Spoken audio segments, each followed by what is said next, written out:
Dernière partie du bocal local, et si Hitler n'avait pas perdu la Seconde Guerre mondiale, c'est l'objet du livre Et si Hitler, publié par Jordan Proust. Bonsoir Jordan. Bonsoir. Déjà avec un nom comme ça, on peut faire qu'écrivain, Jordan. On a dû vous le dire 150 000 fois. C'est pas un pseudonyme en plus. C'est vrai.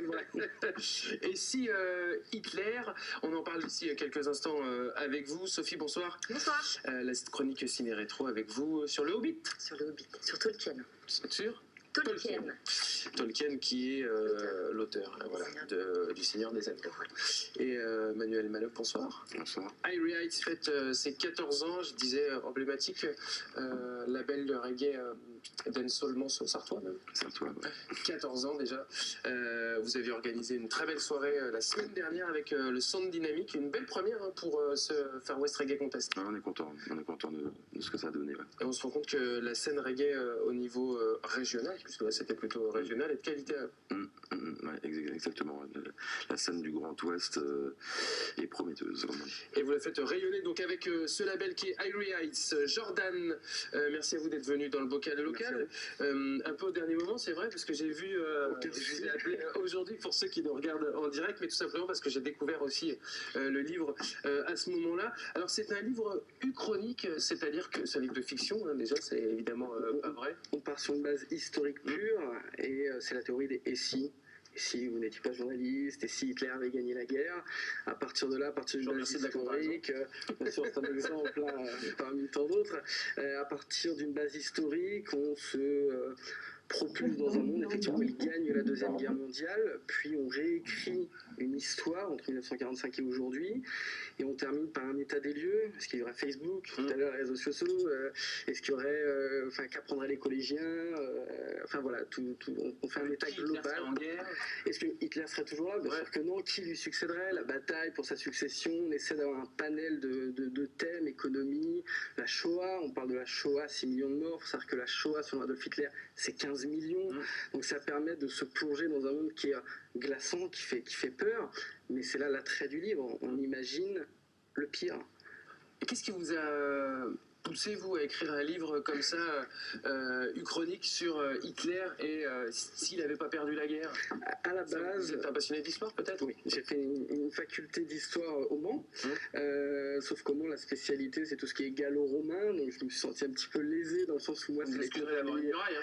Exactement, mais chacun aime sa période d'histoire, et c'est vrai qu'en rentrant chez moi, j'écrivais un mot, une ligne, 10 lignes, un paragraphe, une page, et au bout d'un moment, je me suis dit, ça fait un livre, quoi. Donc, je l'ai travaillé, et j'ai lu plusieurs ouvrages, Fatherland de Robert Hayes, Le Maître du Haut-Château, que beaucoup de personnes connaissent, et je me suis dit, pourquoi pas moi? Je propose une vision, on aime, on n'aime pas, c'est ma vision.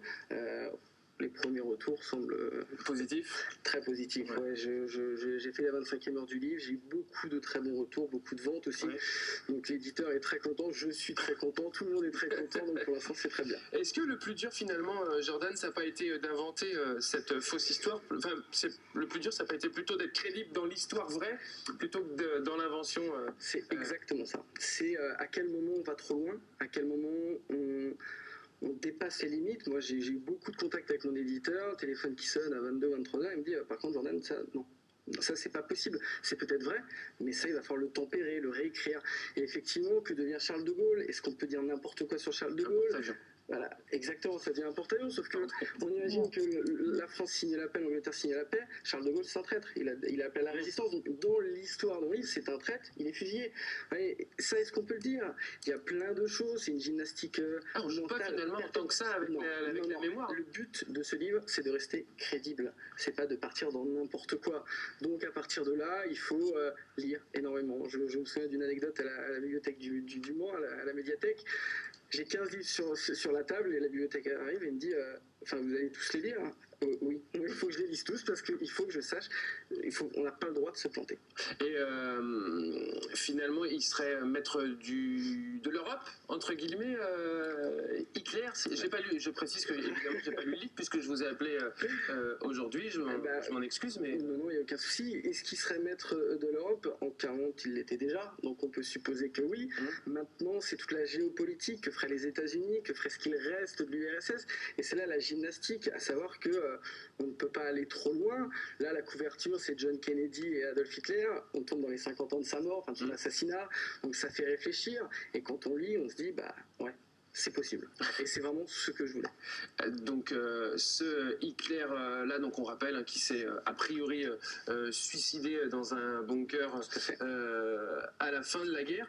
La gymnastique était compliquée justement sur cette géopolitique qui est très compliquée, puisque déjà en ayant perdu la guerre, ça a été compliqué ensuite, donnant lieu notamment, on se rappelle, entre les deux Allemagnes. Voilà. Le plus dur dans ce livre, ça a été de se mettre dans sa tête. Croyez-moi, c'est un travail de 2 ans et demi.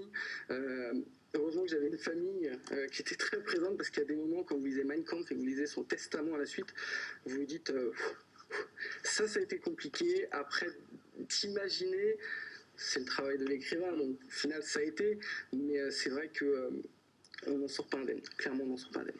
Et si Hitler, c'est le titre du livre donc de Jordan Proust. Merci beaucoup à vous d'être venu au dernier moment dans le bocal local pour nous présenter ce livre. Et je pense que ça peut être aussi un joli cadeau de Noël. Enfin, joli, évidemment, voilà, hein, on s'entend dans la définition de joli.